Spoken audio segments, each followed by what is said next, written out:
ચાલો હવે નમસ્કાર, જય શ્રી કૃષ્ણ. હવે આપણે આ ચેપ્ટરના એન્ડિંગ ઉપર આવી સ્વાધ્યાયના દાખલામાં જઈએ છીએ. 18મો દાખલો. તો સ્વાધ્યાયનો દાખલો 18 આઈએમપી દાખલો છે. 3 માર્કમાં પૂછાવાની સંભાવના ખરી. શું કીધેલું છે આપણને? જો 1000 મેગાવોટનું વિખંડન રિએક્ટર જેના બળતણનો અડધો ભાગ, જે તમને અડધો ભાગ કીધેલો છે ને એ નીચે અંડરલાઈન કરજો. આ કામની વસ્તુ છે. અડધો ભાગ 5 વર્ષમાં વાપરે છે. એટલે કે વિખંડન દ્રવ્ય જે વિખંડન રિએક્ટર જે આપણને આપેલું છે કેટલું, તો કે 1000 મેગાવોટનું વિખંડન રિએક્ટર જે છે જેના બળતણનો એ અડધો ભાગ 5 વર્ષમાં વાપરે, એટલે 5 વર્ષમાં અડધો ભાગ જ વાપરી શકે. પ્રારંભમાં તે કેટલું યુરેનિયમ 92-235 ધરાવતો હશે? આપણને આવો પ્રશ્ન પૂછેલો કે પ્રારંભમાં જે જથ્થો જે છે યુરેનિયમનો એ કેટલો હશે. અને એવું ધારો કે રિએક્ટર 80% સમય માટે, એની નીચે પણ અંડરલાઈન કરજો, 80% સમય માટે કાર્યાન્વિત છે. એટલે કે 80% સમય માટે જ રિએક્ટર કાર્ય કરે. પૂરું 100% સમયમાં પણ રિએક્ટર કાર્ય કરતું નથી. 80% સમય માટે જ કાર્ય કરે. બધી જ ઉર્જા યુરેનિયમ 92-235 ના વિખંડનથી ઉત્પન્ન થાય. અને આ ન્યુક્લાઇડ માત્ર વિખંડન પ્રક્રિયામાં જ વપરાયું.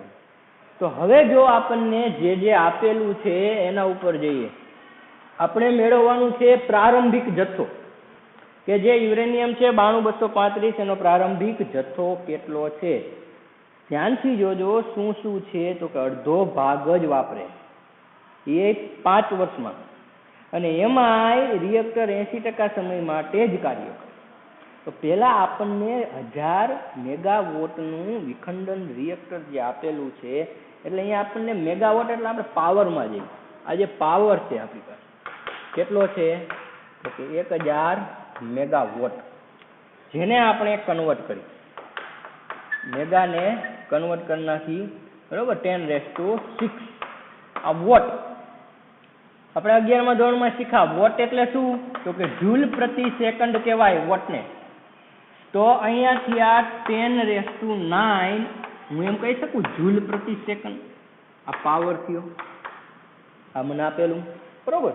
હવે આગળ બળતણનો અડધો ભાગ 5 વર્ષમાં વાપરે, તો એના ઉપરથી આપણે જોઈએ કે બળતણનો અડધો ભાગ વાપરવા માટેનો લાગતો સમય કેટલો છે? 5 વર્ષ. બળતણનો અડધો ભાગ વાપરવા માટે લાગતો સમય છે આપણી પાસે 5 વર્ષ. 5 યર છે, જેને આપણે સેકન્ડમાં કન્વર્ટ કરી તો t બરાબર 5 યર છે. જેને આપણે સેકન્ડમાં કન્વર્ટ કરી એટલે 5 ગુણ્યા 365 ગુણ્યા 24 કલાકમાં, અને ટોટલ 3600 કલાક. એટલે ત્યાંથી આપણને મળશે 1.577 into 10⁸ સેકન્ડ. આ સમય મળ્યો t. આટલો સમય જે આપણને સેકન્ડમાં કન્વર્ટ કર્યો. હજી આપણને રકમમાં શું કીધેલું છે કે ચાલુ રાખવા માટે, એટલે 80% સમય માટે જ રિએક્ટર ચાલુ રહે. તો હજી આ તો સમય થયો 5 વર્ષનો. આના હવે આપણે કરીએ 80%. તો આપણને ધારો કે રિએક્ટર 80% સમય માટે કાર્ય કરે, તો એમાં એના ઉપરથી જે રિએક્ટરને ચાલુ રાખવા માટેનો લાગતો સમય, રિએક્ટરને ચાલુ રાખવા માટે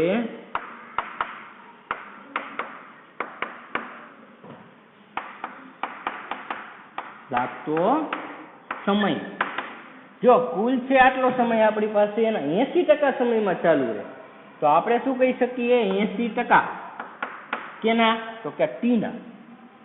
80% ઓફ t, જેનું આપણે કેલ્ક્યુલેશન કરી તો 80/100 ગુણ્યા 1.577 ગુણ્યા 10⁸.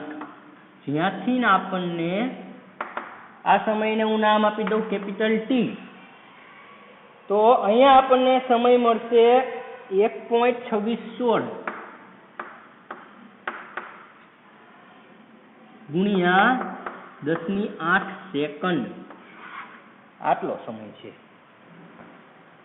બરોબર. હવે જુઓ આપણે આગળ જોઈએ તો આપણને અહીંયા જે સમય મળ્યો 1.2616 ગુણ્યા 10⁸. હવે અહીંયા આવો પાછા પાવરમાં, સમજો, જૂલ પ્રતિ સેકન્ડ. આ સેકન્ડ હું 1 સેકન્ડ લઈ લઉં તો હું એમ કહી શકું કે 1 સેકન્ડમાં મળતી પાવર તો મળતો ઉર્જા કેટલી, તો કે 10⁹ જૂલ. આ સેકન્ડને હું 1 લઈ લઉં તો એમ કહે કે પ્રત્યેક સેકન્ડે મળતો પાવર કેટલો, તો કે 10⁹ જૂલ. તો તમારી પાસે અહીંયા આટલો સમય છે, તો આટલા સમયમાં મળતો પાવર કેટલો, તો અહીંયાથી આપણે પાવર ઉપર જશું. તો પાછી આપણે ત્રિરાશિ મૂકી, અહીંયા જો આ દાખલામાં ત્રિરાશિ જ આવશે બધી, કે 1 સેકન્ડમાં રિએક્ટરમાંથી મળતો પાવર અહીંયાથી લાવું છું. આપણને કીધેલું છે કે 1000 મેગાવોટ જેટલો પાવર ઉત્સર્જિત કરે, તો 1 સેકન્ડમાં રિએક્ટરમાંથી મળતો power is equal to 10⁹ joule. તો તમારી પાસે છે 1.2616. તો આપણે અહીંયા ત્રિરાશિ મૂકીએ તો તેથી 1.2616 ગુણ્યા 10⁸ સેકન્ડમાં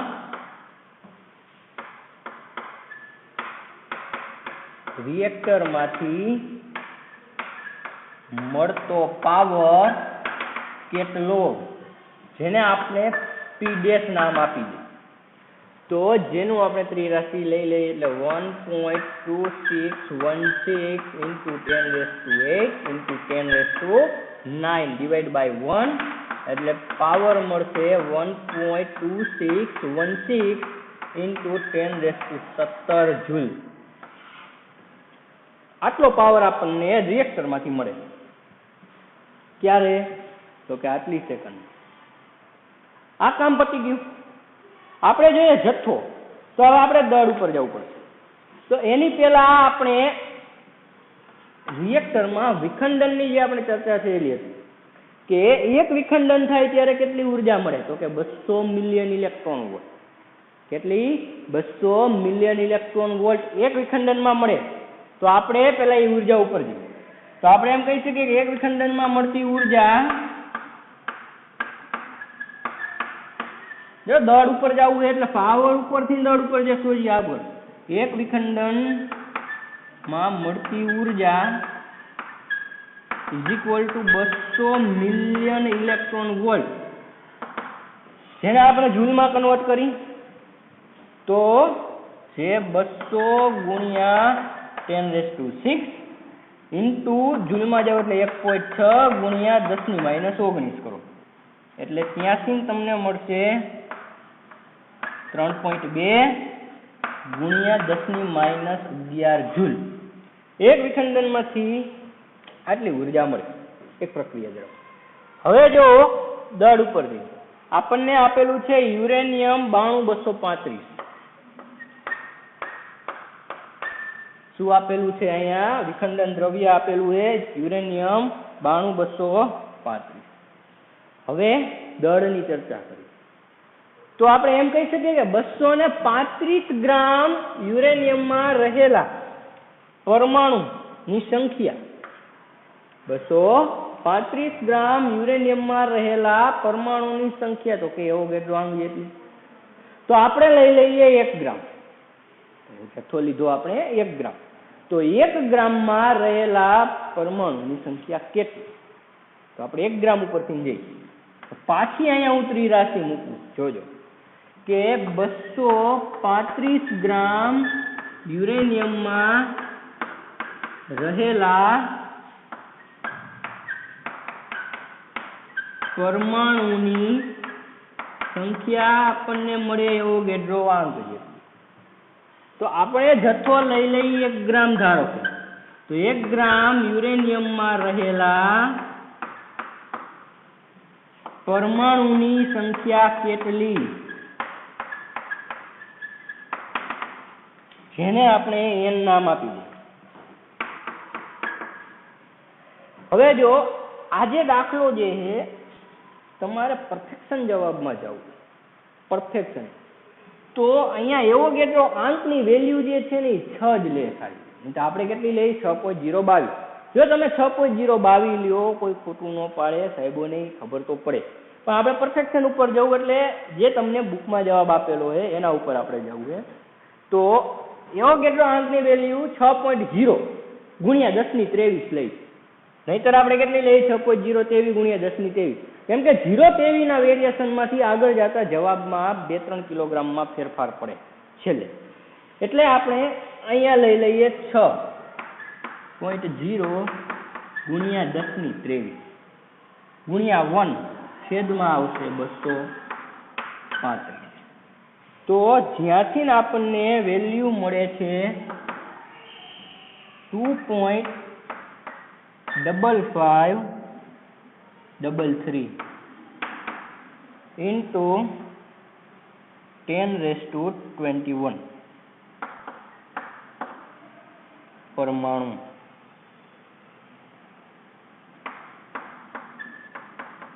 આટલા પરમાણુ 1 ગ્રામમાં. રેડી? હવે જો આપણને આ યુરેનિયમમાં રહેલા પરમાણુની સંખ્યા મળી, આપણે એવી ચર્ચા થયેલી કે એક વિખંડનથી આટલી ઉર્જા મળે. તો આપણે એમ કહી શકીએ કે એક યુરેનિયમના વિખંડનથી મળતી ઉર્જા આટલી. તો આપણી પાસે કેટલા છે 2.5533 ગુણ્યા 1021 યુરેનિયમ પરમાણુના વિખંડનથી મળતી ઉર્જા કેટલી? ખબર પડી આખી વાત? આપણે અહીંયા જાઓ. રેડી? તો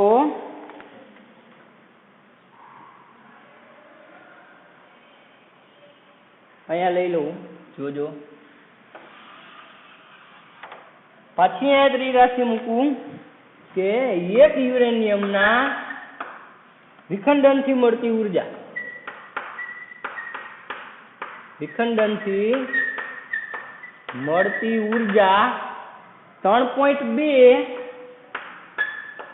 ગુણ્યા 10⁻11 જૂલ. તો હવે જો તમારી પાસે કેટલા છે એટલા પરમાણુ, તો એના વિખંડનથી મળતી ઉર્જા કેટલી? તો પાછી અહીંયા ત્રિરાશિ મૂકી. તો તેથી 2.5533 ગુણ્યા 10⁻21 યુરેનિયમના વિખંડનથી મળતી ઉર્જા કેટલી? તો જેના આપણે નામ આપી દઈએ ઈ ઉર્જા, જે આપણને મળે છે ત્રિરાશિ ઉપરથી 2.5533 ગુણ્યા 10⁻21 ગુણ્યા 3.2 ગુણ્યા 10⁻11. આ જે ઉર્જા મળી આપણને 8.1696 into 10⁻10 જૂલ. આટલા પરમાણુ વિખંડનથી આટલી ઉર્જા મળે. પણ આપણે જવું છે દળ ઉપર, તો આપણે પાછી ઉર્જા ઉપરથી અને સમય ઉપરથી દળ ઉપર જશું. તો જો પાછી આપણે અહીંયા ત્રિરાશિ મૂકી. સમજો કે આજે આપણી પાસે ઉર્જા છે એના માટે જરૂરી જથ્થો આપણે કેટલો લીધો હતો? 1 ગ્રામ. કેમ કે મેં 1 ગ્રામ પેલા ધારી લીધું. 1 ગ્રામ મેં નમૂનો લીધો, એમાં પરમાણુની સંખ્યા આટલી લીધી મેં. પછી મેં એમ કીધું કે એક યુરેનિયમના વિખંડનથી મળતી ઉર્જા 3.2 ગુણ્યા 10⁻11 જૂલ. તો આટલા પરમાણુના વિખંડનથી મળતી ઉર્જા કેટલી? તો અહીંયાથી મને આ ઉર્જા મળી 8.1696 ગુણ્યા 10⁻10 જૂલ. હવે પાછું હું એમ કહી શકું કે 8 જે આપણને મળી 1696 ઉર્જા માટે જરૂરી જથ્થો કેટલો હતો આપણી પાસે? 1 ગ્રામ. કેટલો હતો? 1 ગ્રામ. તો આપણને જો ઉર્જા કેટલી મળે? કુલ રિએક્ટરમાંથી કેટલી મળે? આટલી. કે 1.2616 ગુણ્યા 10⁻17 જૂલ ઉર્જા માટે જરૂરી જથ્થો કેટલો? સમજ પડી આખી વાત? આ 1 ગ્રામ ધારણા કરીને અહીંયા આપણે પહોંચ્યા અને અહીંયાથી પાછા આવે રિવર્સ થઈ. તો પાછી અહીંયા હું ત્રિરાશિ મૂકી કે 8.1696 ગુણ્યા 10⁻10 જૂલ ઉર્જા માટે જરૂરી જથ્થો હતો આપણી પાસે 1 ગ્રામ.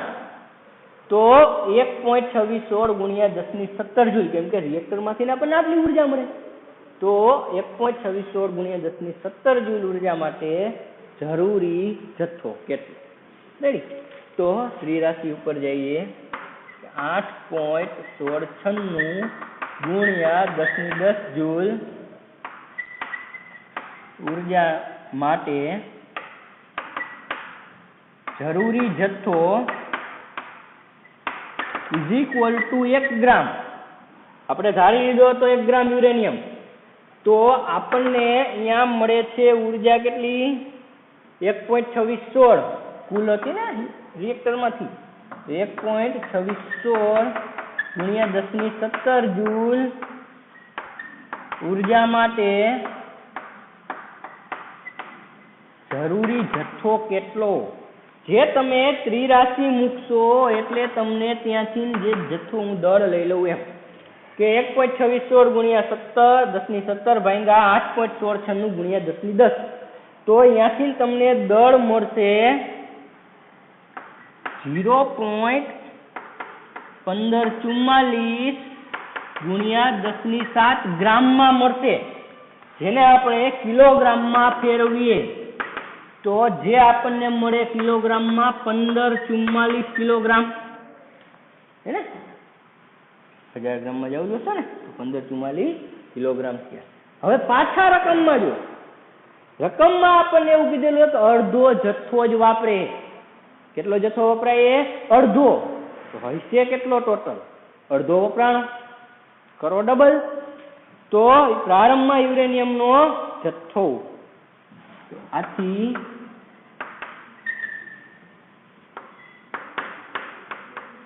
પ્રારંભમાં યુરેનિયમનો જથ્થો કેટલો હશે? તો કે કેપિટલ M બરાબર 2 ગુણ્યા 1544, એટલે આ જથ્થો આપણને મળશે 3088 કિલોગ્રામ.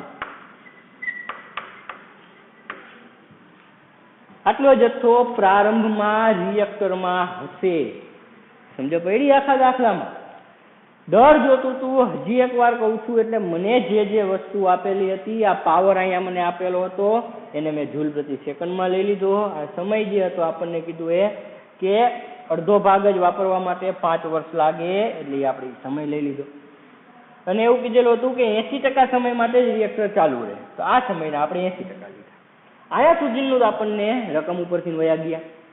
હવે આપણે જોઈએ જથ્થો. પણ આપણે હવે જથ્થો જોઈએ એટલે આપણે શેમાં ગયા? તો કે પેલા સમય ઉપર આવ્યું કે આ જે મારી પાસે છે સેકન્ડ, પ્રત્યેક સેકન્ડે મળતી ઉર્જા અથવા તો પાવર. તો હું અહીંયા આવી ગયો 1 સેકન્ડમાં રિએક્ટરમાંથી મળતો પાવર કેટલો? તો કે 10⁹ જૂલ, જે હું આના ઉપરથી આવ્યો. તો આપણી પાસે કુલ સમય કેટલો છે? છેલ્લે આટલો જ વધશે. 1.2616 ગુણ્યા 10⁸ સેકન્ડમાં રિએક્ટરમાંથી મળતો પાવર કેટલો મારી પાસે?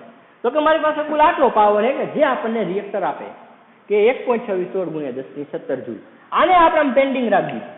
હવે આગળ કઈ થતું નહોતું, તો આપણે શું વિચાર્યું કે પ્રત્યેક વિખંડન દીઠ કેટલી ઉર્જા મળે? તો કે 200 મિલિયન ઇલેક્ટ્રોન વોલ્ટ, જેને આપણે જૂલમાં કન્વર્ટ કરી નાખ્યા. જૂલમાં કન્વર્ટ કર્યા 3.2 ગુણ્યા 10⁻11 જૂલ મળ્યા. હવે નેક્સ્ટ આપણે જવું દળ ઉપર, તો પાછા આપણે ત્રિરાશિ મૂકી કે ભાઈ 235 ગ્રામ જો આપણી પાસે યુરેનિયમ હોય તો એમાં રહેલા પરમાણુની સંખ્યા તો કે એવોગેડ્રો જેટલી. તો આપણે 1 ગ્રામ જથ્થો ધારી લીધો, તો 1 ગ્રામ યુરેનિયમમાં રહેલા પરમાણુની સંખ્યા કેટલી? તો 1 ગ્રામમાં આપણને પરમાણુની સંખ્યા મળી. પાછા આપણે ત્રિરાશિમાં આવ્યા કે 1 ગ્રામના વિખંડનથી મળતી ઉર્જા 1 યુરેનિયમના વિખંડનથી મળતી ઉર્જા કેટલી? તો કે 3.2 ગુણ્યા 10⁻11. આપણી પાસે તો આટલા પરમાણુ, તો આટલા પરમાણુના વિખંડનમાંથી મળતી ઉર્જા કેટલી?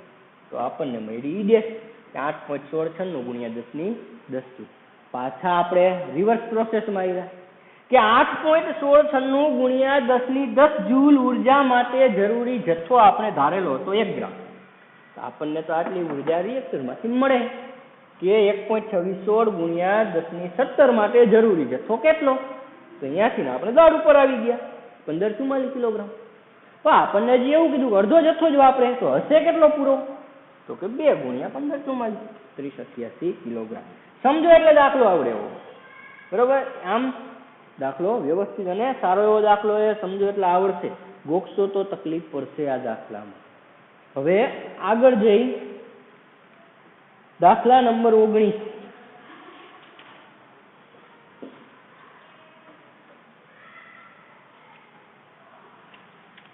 હવે એની અંદર આપણને એવું કીધું કે ડ્યુટેરિયમના 2 કિલોગ્રામના વિખંડનથી 2 કિલોગ્રામ છે એની નીચે અંડરલાઈન રાખજો કે 2 કિલોગ્રામના વિખંડનથી 100 વોટનો વિદ્યુત લેમ્પ, આપણને એક લેમ્પ આપેલો જેમાંથી પાવર આપણને મળી જશે, કાર્યક્ષમતા આપેલી છે 100 વોટ. 100 વોટનો વિદ્યુત લેમ્પ કેટલા સમય સુધી પ્રકાશ તો રાખી શકાય? આ બંને દાખલા એમપી દાખલા છે, દાખલા નંબર 18 અને દાખલા નંબર 19. આપણને એવું પૂછેલું છે કે 2 કિલોગ્રામના વિખંડનથી, એટલે આપણને દળ આપેલું પેલા ડ્યુટેરિયમનું દળ, એ હું લઈ લઉં અહીંયા 19માં દળ m બરાબર 2 કિલોગ્રામ, જેને હું ગ્રામમાં કન્વર્ટ કરી નાખીએ આપણે, એટલે આ થશે 2000 ગ્રામ. વિખંડનથી 100 વોટનો વિદ્યુત લેમ્પ, રેડી? એટલે આ પાવર લઈ લો P બરાબર 100 વોટ. આપણે એમ કહી શકીએ 100 જૂલ પ્રતિ સેકન્ડ. વોટ એટલે શું થયું? જૂલ પ્રતિ સેકન્ડ. હજી આગળ 100 વોટનો વિદ્યુત લેમ્પ કેટલા સમય સુધી પ્રકાશ તો રાખી શકાય? એટલે આપણે સમય મેળવવાનો છે T. હજી આપણને નીચે પ્રક્રિયા આપેલી, વિખંડન પ્રક્રિયા નીચે મુજબની થાય. તો આ પ્રક્રિયા જે છે કામની છે. 2 ડ્યુટેરિયમમાંથી એક મળ્યું લાઇટ હિલિયમ પ્લસ આ 2, અહીંયા 4, અહીંયા છે 3, તો એક છૂટો પડ્યો ન્યુટ્રોન, પ્લસ ઉર્જા આપી છે 3.27 મિલિયન ઇલેક્ટ્રોન વોલ્ટ. હવે અહીંયા આગળ આપણને પ્રક્રિયા દરમિયાન કંઈક ઉર્જા આપેલી છે 3.27 મિલિયન ઇલેક્ટ્રોન વોલ્ટ જેટલી ઉર્જા ઉત્સર્જિત થાય છે. તો અહીંયા એ પણ લઈ લઈએ આપણે. અહીં ઉત્સર્જિત થતી ઉર્જા, અહીં ઉત્સર્જિત થતી ઉર્જા જે છે આપણી પાસે 3.27 મિલિયન ઇલેક્ટ્રોન વોલ્ટ. તો જેના આપણે 3.27 ગુણ્યા મિલિયન છે એટલે 10⁶, અને જૂલમાં લઈ જઈએ એટલે 1.6 ગુણ્યા 10⁻⁹ જૂલ, એટલે જે આપણને મળે છે 5.232 ગુણ્યા 10⁻13 જૂલ. આટલી ઉર્જા ઉત્સર્જિત થાય છે.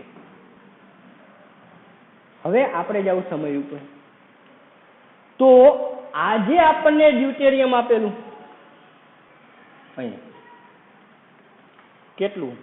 તો કે 2 ગ્રામ, હે ને? આપણે આગળ લેતા ને 235 ગ્રામ યુરેનિયમ, તો આ એક પ્રમાણે અહીંયા ડ્યુટેરિયમ કેટલું આપણી પાસે? 2 ગ્રામ ડ્યુટેરિયમ. તો હું એમ કહી શકું કે 2 ગ્રામ ડ્યુટેરિયમમાં રહેલા પરમાણુની સંખ્યા, એટલે કે ન્યુક્લિયસની સંખ્યા આપણે જેમાં જ હવે કેટલી હશે? તો કે એવોગેડ્રો આંક જેટલી. 2 ગ્રામમાં હશે એવોગેડ્રો આંક જેટલી. તમને કેટલો જથ્થો આપેલો છે? 2000 ગ્રામ. તો 2000 ગ્રામ ડ્યુટેરિયમમાં રહેલા ન્યુક્લિયસની સંખ્યા કેટલી? તો આપણે અહીંયા ત્રિરાશિ મૂકી દઈએ. આપણે એમ કહી શકીએ કે 2 ગ્રામ, આ 2 ગ્રામ ના દળ ઉપર છું, 2 ગ્રામ ડ્યુટેરિયમમાં રહેલા પરમાણુની સંખ્યા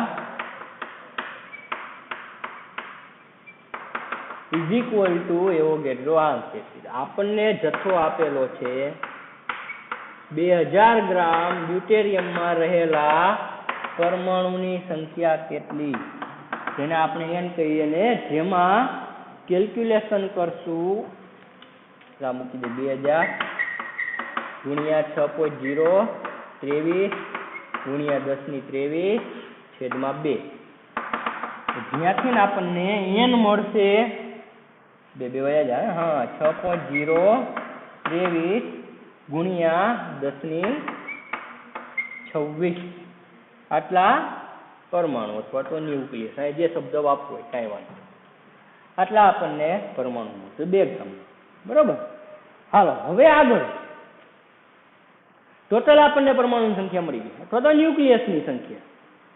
હવે હું એમ કહી શકું કે અહીંયા જુઓ તો તમારી પાસે કેટલા ડ્યુટેરિયમ? 2. કેટલા છે? 2. 1 અને 2. તો 2 ડ્યુટેરિયમના સંલયનથી મળતી ઉર્જા આટલી થઈ ને. આ 2 ડ્યુટેરિયમના સંલયનથી કેટલી ઉર્જા છૂટી પડે? 3.27. તો હું એમ કહી શકું 2 ડ્યુટેરિયમના સંલયનથી મળતી અથવા ઉત્સર્જિત થતી ઉર્જા આટલી. તો તમારી પાસે કેટલા?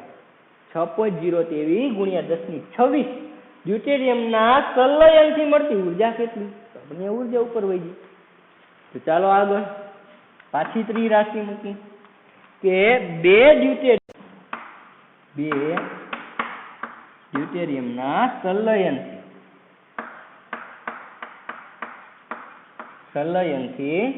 ઉત્પન્ન થતી ઉર્જા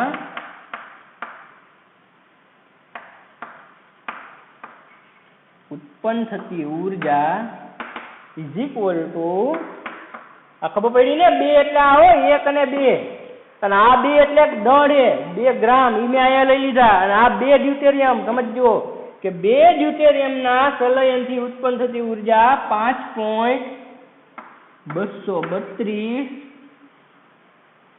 ગુણ્યા 10 ની -13 જૂલ. તો તમારી પાસે કેટલા છે? તો કે 6.023 ગુણ્યા 10 ની 26. તેથી 6.023 ગુણ્યા 10 ની 26 ડ્યુટેરિયમના સંલયનથી ઉત્પન્ન થતી ઉર્જા કેટલી? તો ત્રિરાશિ 6.023 ગુણ્યા 10 ની 26 ગુણ્યા 5.232 ગુણ્યા 10 ની -13 ડિવાઈડ બાય 2.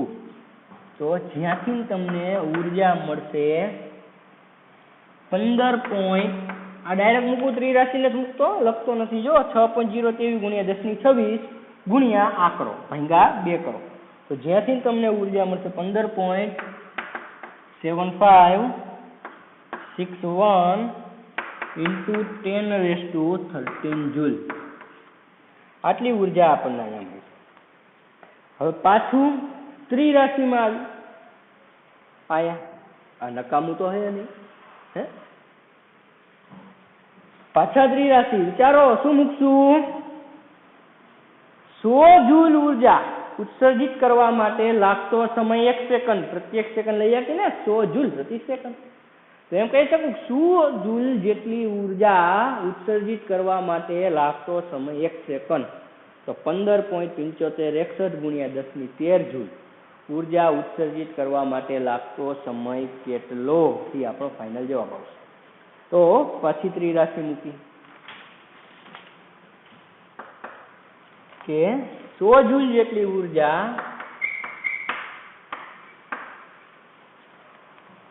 ઉત્સર્જન માટે લાગતો સમય, ઉત્સર્જન માટે લાગતો સમય બરાબર 1 સેકન્ડ. તો તેથી આપણી પાસે કેટલી છે? ઈ જેટલી ઉર્જા છે. તેથી ઈ જૂલ જેટલી ઉર્જાના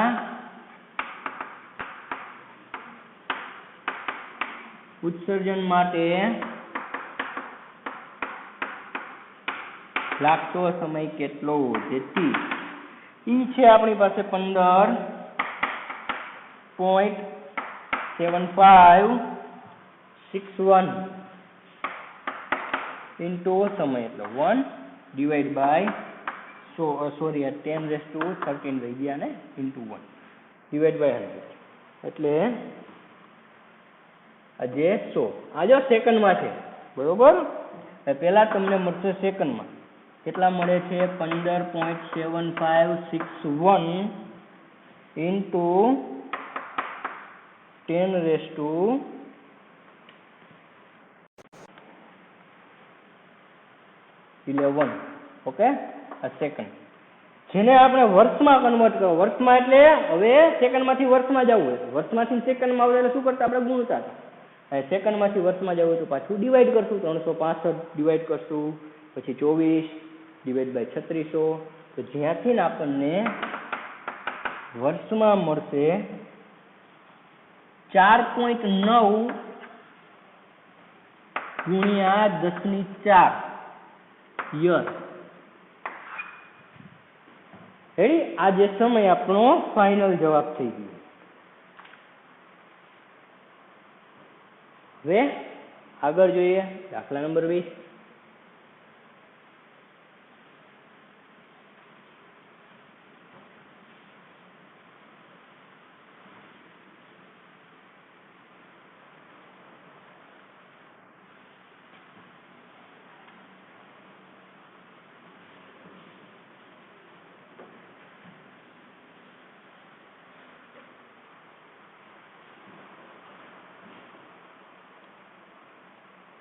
હવે જુઓ દાખલો 20મો, જેમાં કીધેલું છે કે બે ડ્યુટેરોનના સન્મુખ સંઘાત માટે સ્થિતિમાન બેરિયરની ઊંચાઈ ગણો. સ્થિતિમાન બેરિયર એટલે સ્થિતિ ઉર્જા આપણે ગણવાની છે. સ્થિતિમાન બેરિયરની ઊંચાઈ બે ડ્યુટેરોન એકબીજાને સહેજ સ્પર્શે ત્યારે તેમની વચ્ચેના કુલંબ અપાકર્ષણ દ્વારા અપાય છે.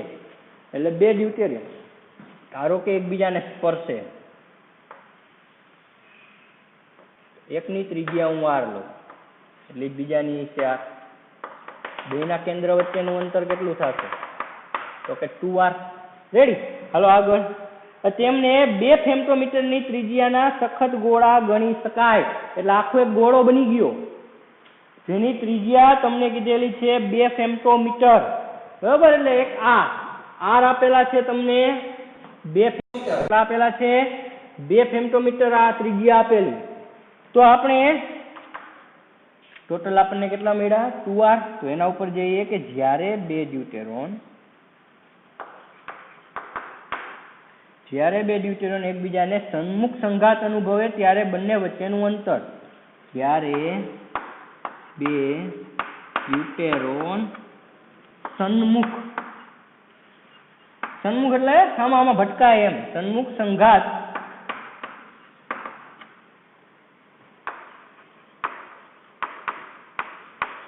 અનુભવે ત્યારે તેમની વચ્ચેનું અંતર હંમેશા કેન્દ્રથી ગણવાનું હોય. તો તેમની વચ્ચેનું અંતર જેને આપણે r લઈ લઈએ, r = થશે 2r. તમને ત્રિજ્યા આપેલી છે, કેટલી આપેલી છે? 2 × 10⁻15 ફેમ્ટોમીટર થશે ને. ફેમ્ટોમીટરમાં આપ્યા, મીટરમાં વયા જશું એટલે 2 × 10⁻15 મીટર. તો આ થયા 2 × 10⁻15. એટલે જે આપણને r મળશે એ કેટલા મળશે? તો કે 4 × 10⁻15 મીટર. હાલો આટલું મળી ગયું.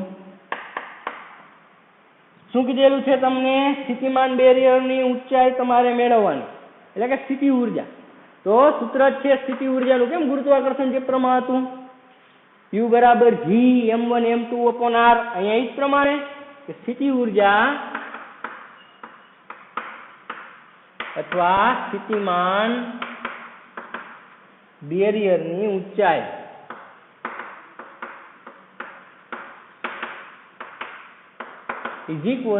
સમીકરણ મૂકી કે Q1 Q2/r. એટલે કે r એટલે આપણે કેપિટલ આવે. કે ની વેલ્યુ થાય 9 × 10⁹ આ અચળાંક છે, પેલા ચેપ્ટરમાં આવે. Q1 અને Q2 જે છે વિદ્યુત ભારો. તો હવે અહીંયા લઈએ તો જો ડ્યુટેરોન આપણી પાસે છે ને, જેનો વિદ્યુત ભાર 812.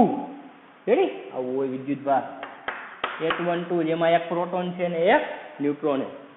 તો જેનો વિદ્યુત ભાર થશે 1 ઇલેક્ટ્રોન, એટલે આ થયું 1.6 × 10⁻19 કુલમ. આ એકનો થયો, આવા તો 2 છે. તો કે ની વેલ્યુ 9 × 10⁹ એક બે આમાં આવે એટલે એકનો વિદ્યુતભાર 1.6 ગુણ્યા 10⁻19 ને બીજાનો 1.6 ગુણ્યા 10⁻19 કુલમ છેદમાં બે વચ્ચેનું અંતર એટલે 4 ગુણ્યા 10⁻15 રેડી. તો ચાલો અહીંયા કેલ્ક્યુલેશન કરશો એટલે તમને મળશે ઇલેક્ટ્રોન વોલ્ટમાં લઈ લો, જવાબ ઇલેક્ટ્રોન વોલ્ટમાં આપ્યો. ઇલેક્ટ્રોન વોલ્ટમાં જવું હોય તો 1.6 ગુણ્યા 10⁻19 વડે તમારે ડિવાઈડ કરવા પડશે. તો એક તો ઉડી ગયા, તો આ જવાબ આવશે ઇલેક્ટ્રોન વોલ્ટમાં. આ ખબર પડી ને, આ ઇલેક્ટ્રોન વોલ્ટમાં કન્વર્ટ કરવા માટે મેં 1.6 ગુણ્યા 10⁻19 વડે ડિવાઈડ કર્યા, નહીતર આ જવાબ જૂલમાં મળે. તો જે જવાબ આપણને મળે 3.6 ગુણ્યા 10⁵ ઇલેક્ટ્રોન વોલ્ટ, અને તમને બુકમાં આપેલો